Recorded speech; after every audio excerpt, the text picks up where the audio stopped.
You're in the military with Summary Channel, and today we will discuss the situation in the world on the 20th of July of 2026. Today we have a lot of very interesting updates, so let's start. And first, let's talk about the conflict on the territory of Ukraine. And during the previous 12 hours, we received lots of updates that Ukraine, that Zelensky is going to dismiss the commander-in-chief of the armed forces of Ukraine, Alexander Syrsky. So this is one of the most important pieces of news of the previous 24 hours. Syrsky may lose his position in coming hours, maybe even minutes, and maybe even by the time you watch this video, Syrsky would be already dismissed. Ukrainian media, citing sources in President Zelensky's office, report that today Commander-in-Chief of the Armed Forces of Ukraine, Syrsky, may be dismissed. Other outlets claim that the decision has already been made and will be announced officially during the day. Syrsky has served as Commander-in-Chief since February 2024, when he replaced Valery Zaluzhny. Prior to that, he was the commander of the Ukrainian ground forces for 5 years. So basically, this is the first article that was published on this matter, and later different independent sources were making different statements and different making updates about the situation. The public's concerns have been heard. The situation is being resolved professionally, constructively, and in the best interests of our state. These are the words of Budanov. Furthermore, we have more different sources, different channels, different social medias were publishing different statements about this situation, but all of them were saying just about one thing, that Syrsky most likely would be dismissed during the 20th of July of 2026 or during the next 24 hours. The president of Ukraine, Zelensky, was forced to make this decision and was forced to be involved into the situation because Ukraine was falling into protests. And this is a very dangerous situation. There is a war. There is a very big war between Russia and Ukraine. And protests through Ukraine is the last thing that Zelensky needs and Ukraine needs. So that is why Zelensky was forced to start acting. And this is the most important situation because it's not just to dismiss another general or another officer. This is Syrsky, the commander-in-chief of the armed forces of Ukraine. He's a very strong political person, and you cannot dismiss Syrsky if you don't have your people behind you. So that is why during the previous 12 hours, the Zelensky had lots of meetings with commanders, with the most strongest persons in the military of Ukraine. He had a meeting with Oleg Apostol. He's the head of Marine and Storm troops and forces of the armed forces of Ukraine. Furthermore, he had a meeting with Mikhailo Drapatый. He is the commander of joint forces of the armed forces of Ukraine. Also, he had a meeting with Vladimir Gorbatyuk, his deputy head of the chief of the general staff of the armed forces Ukraine. He's not the chief of the general staff; he's a deputy. Further, he had a meeting with Igor Abalensky. He is the head of Khartia Corps. Also, he had a meeting with Beletsky and with Denis Prokopenko-Redis. So the most important thing that you need to understand that he was talking with them not to suggest them or to propose them the chair of the commander-in-chief of the armed forces Ukraine, Syrsky, and so on. He was talking with them about one thing. He was talking about loyalty. And the only question Zelensky was asking these commanders was, if I make the decision, if I decide to dismiss Syrsky, whom you gonna support, me or Syrsky? As of the end of the 20th of July of 2026, we don't know for sure what exactly these commanders told Zelensky, whether they shown their loyalty to him or they told him to wait a little bit because today is not the best time when when Zelensky can dismiss the commander-in-chief of the armed forces, Syrsky, because currently the most important battle of the special military operation begins. And we are talking about the battle between the cities of Slaviansk-Druzhkivka. So the entire conflict, basically the military hot phase of the conflict between Russia and Ukraine, started in 2014 with the battles for the cities of Kramatorsk and Slaviansk. These two cities used to be, let's say, under control of rebellions, of rebels of Donbass, but during the 2014s, the armed forces of Ukraine managed to recapture these cities, and that was something, a very big victory for Ukraine. And now we see that everything returned to the starting point, and this is a very important battle, not just for the cities. This is the battle for hearts, for Ukrainians, and for minds. And of course, it is not a very good idea, according to my understanding of the situation, to replace the only person who understands the defense operation of the Slaviansk-Kramatorsk agglomeration right in front of the beginning of this battle.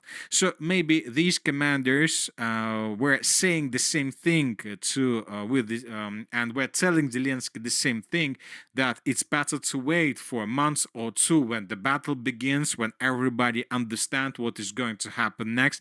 But telling the truth, the president of Ukraine, Zelensky, doesn't have this time, because protests are brewing, and every single day more and more people join these protest activities, which means that at some point, if the commander-in-chief of the armed forces, Ukraine, SYRSKYI, is not being changed, then the protesters can change their demands and can start demanding the replacement even of the president of Ukraine, Zelensky.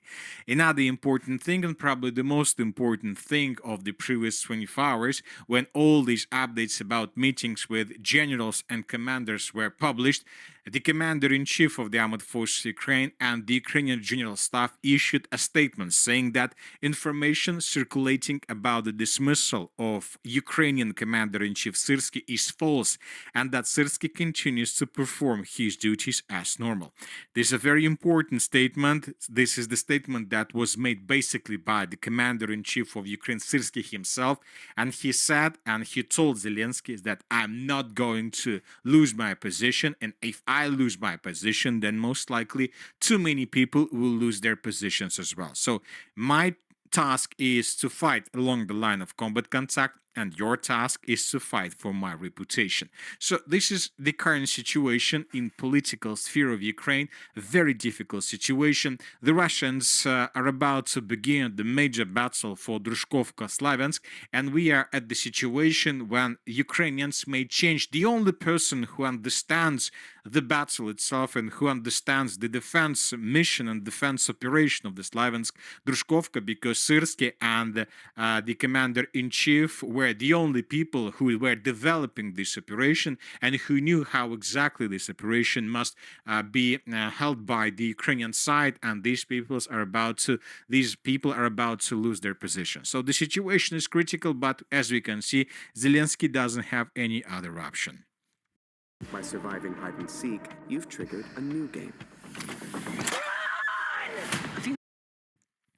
Now let's move further and let's discuss the situation on the ground. During the previous 12 hours, the Russians improved their position significantly, especially through the western Zaporozhye direction. These days, almost every single day, we adjust the map in the Russian favor. And these are the changes on the ground between the dates. For example, this is the situation by the end of the 14th of July of 2026, and this is the moment when the map has begun being adjusted almost every single day. So these are the changes between the 14th and the 20th of July of 2026. As you can see, we have lots of changes. As of the end of the 20th of July, we don't have updates confirming this progress on the ground. We just have statements and updates published by different reliable sources. And according to these updates, the Russians managed to improve their positions through the entire western flank of the city of Orekhov. At the same time, according to this map and this configuration of the strongholds, the Russians just approached strongholds at several points. The Russians managed to take under complete control several strongholds through this flank, but when talking about the rest of the front line, we see that the Russians just approach, which means that the main battle is just ahead of us. And if Russians are able to take under complete control the main defense and defense line of the western Zaporozhye direction, then probably from this direction the Russians would continue their offensive of operation further, both in the northern direction and in the eastern direction, with the purpose to outflank the city of Orekhov. Meanwhile, the Russians continue bombing and attacking positions of the armed forces of Ukraine along the river of Konska to the north of the city of Orekhov with aviation. Everything is ready before the beginning of the main battle for the Zaporozhye direction, before the battle for the city of Zaporozhye itself. As for the city of Zaporozhye, during the previous 12 hours, we received lots of videos how Russians were attacking and destroying locomotives. Lots of videos were published through the entire central and eastern parts of Ukraine, where we can see dozens of locomotives that were attacked by Russians and destroyed, which means that now the Ukrainians are trying to bring additional forces, infantry, troops, vehicles, fuel, missiles, weapons in the direction of the city of Orekhov and further in the eastern direction towards the line of combat contact, and the Russians destroy everything, not allowing the Ukrainians to introduce additional forces and fresh reinforcements in this area. As for the eastern Zaporozhye direction, during the previous 12 hours, we haven't received anything special. Most likely, the group of forces east continues advancing further in the western direction, trying to take under complete control the villages of Dalinka and the village of Lubetskaya. But as you can see, according to the current situation, no changes on the ground were recorded. Now let's move further and let's talk about the city of Konstantinovka and the Druzhkovka Slaviansk direction. During the previous 12 hours, additional changes on the ground were recorded to the north of the city of Konstantinovka, and today we start receiving first reports that the Russians answered the settlement of Osivka with map changes. We start receiving reports that Russians answered the village of Osikova several days ago, maybe a week ago, but just today we received first changes that were provided by different sources. So the battle for the next stronghold in the Druzhkovka Slaviansk agglomeration has begun. The Russians answered these farms, and the Russians most likely are going to continue advancing further with the purpose to take under complete control the first buildings and first streets of the city. Furthermore, according to information we have, the main defense belt of the armed forces of Ukraine and the main stronghold of the city is this industrial zone where the Ukrainians are trying to dig in deeper and to meet the main battle for the city itself. Furthermore, according to different sources, the Ukrainians, since the beginning of the battle, of the most important battle of the special military operation, have deployed significant number of forces, battalions, brigades, platoons, and so on in this direction, just with the purpose to slow down the Russians. And telling the truth, maybe this is the reason why why Zelensky was talking with all these commanders, because everybody sees that SYRSKYI decided to redeploy everything he has in this direction, and everybody sees this. Everybody understands that if SYRSKYI loses the battle for Slaviansk-Druzhkivka, and if the situation in this area will be the same and similar as the situation in the area of the city of Bakhmut, or in the area of the city of Konstantinovka, or in the area of the city of Chasiv Yar, then this can lead to unpredictable consequences.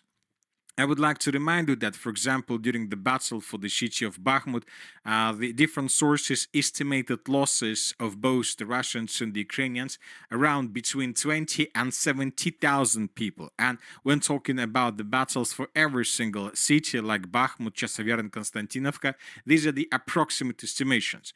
And we need to understand that if we're going to see the same story through the Slaviansk-Druzhkivka, and first of all, we're talking about the situation when Russians continue improving their positions through the flanks, tightening the news around the main supply lines, like from the south, and of course the similar situation from the north, the Russians would be able to establish complete FPV drone control and different artillery control, sabotage, and reconnaissance group control over the main logistic lines of the armed forces of Ukraine. And this situation can lead to the situation when the approximate losses probably of both the Russians and the Ukrainians means at the end of the battle for Druzhkovka, Slaviansk-Kramatorsk could be estimated more than hundreds of thousands of soldiers. You know that? So, and this is the most important situation, because if a party faces losses like this, then if the other party announce mobilization, then basically you will not be able to have additional resources to replace the losses you suffered a week or a month or 2 months ago. So maybe who knows what exactly is happening, because another important thing that according to SYRSKYI and his statements he made in the past, he was not going to fall back from the cities of Slaviansk and Druzhkovka, and as you can see according to these reports from the opposite, he concentrated thousands of troops in this area, which means that this is going to be a very difficult battle both for Russians and for the Ukrainians. But the question is, what are we going to see in the end of this battle, and what kind of losses are we going to see? And the most important, who is able to replace and to fulfill the losses faster? And most likely, according to the current situation, the Russians will be able to do this faster if it ever happens.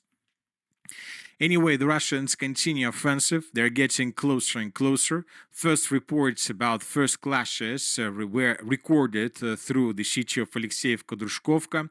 Furthermore, the Russians continue advancing towards the settlement of Nikolaevka and towards its eastern stronghold. We're talking about this multi-story block, which means that the battle for this part is also about to start. As for the Liman direction, during the previous 24 hours, we haven't received anything.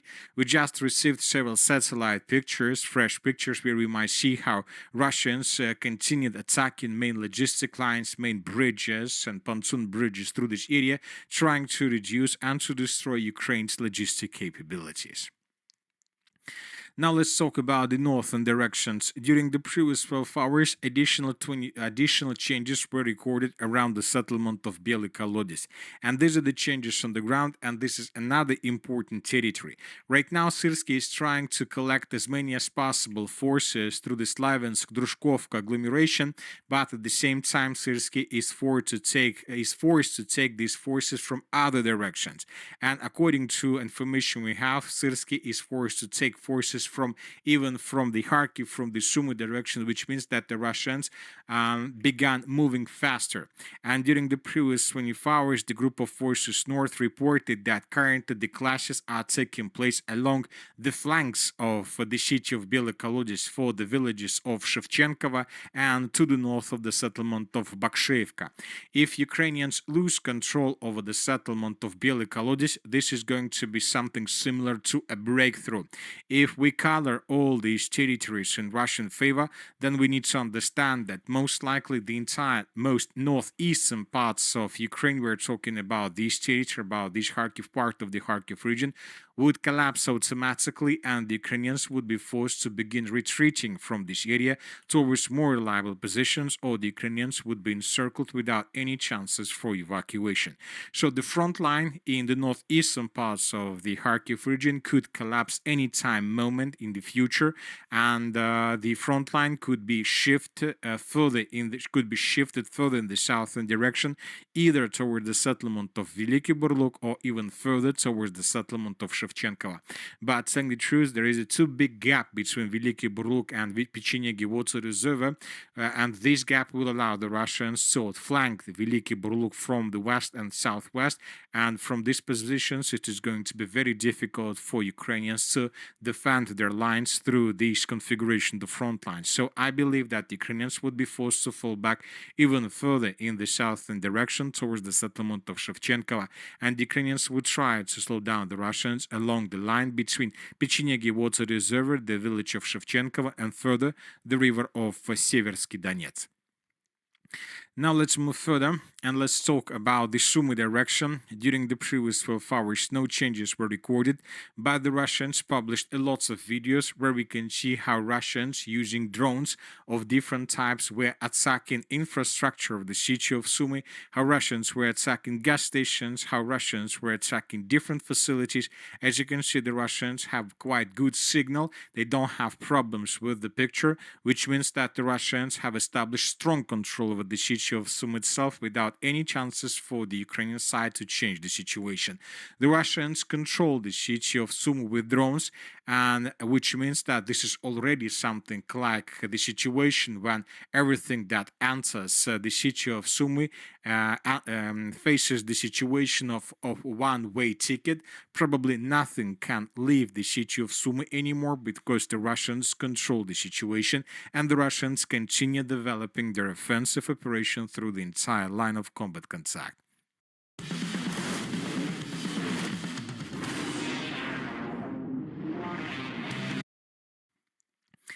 Another important thing is that the Russians continue attacking the city of Odessa and the Odessa region. During the previous 24 hours, probably another record of missiles used by Russians was established. The Russians were attacking the city itself, and during the previous 24 hours, we received lots of videos on this matter. Here we have lots of explosions, fires through the settlement. The Russians were attacking facilities, port infrastructure, and the most important thing is that during the previous 24 hours, according to the Minister of Defense of the Russian Federation, the Russians destroyed a lot of vessels through the Black Sea. Furthermore, the Russians destroyed a lot of vessels on the territory of the port infrastructure of the city of Odessa, and this is a very, very difficult situation because the Ukrainians lose control over the western parts of the Black Sea when talking about commercial purposes, business purposes, and so on. Most likely, the Ukrainians still have possibilities to use the Black Sea for business purposes, for military purposes, but the main value of the city of Odessa was the possibilities to receive military cargo from the Western countries. But now we see that the Ukrainians are losing these possibilities, and everything due to strikes that were carried out by the Ukrainians through the Sea of Azov and the eastern parts of the Black Sea. Another important thing that this evening another reconnaissance aircraft was recorded through the Black Sea, which means that most likely in coming days, maybe between the 20th and the 21st of July of 2026, the Ukrainians would attack infrastructure of Russia through the Krasnodar region. All refineries, warehouses, ammo depots, logistic hubs could be attacked by the Ukrainians during the next 24 hours. And that's it for today. The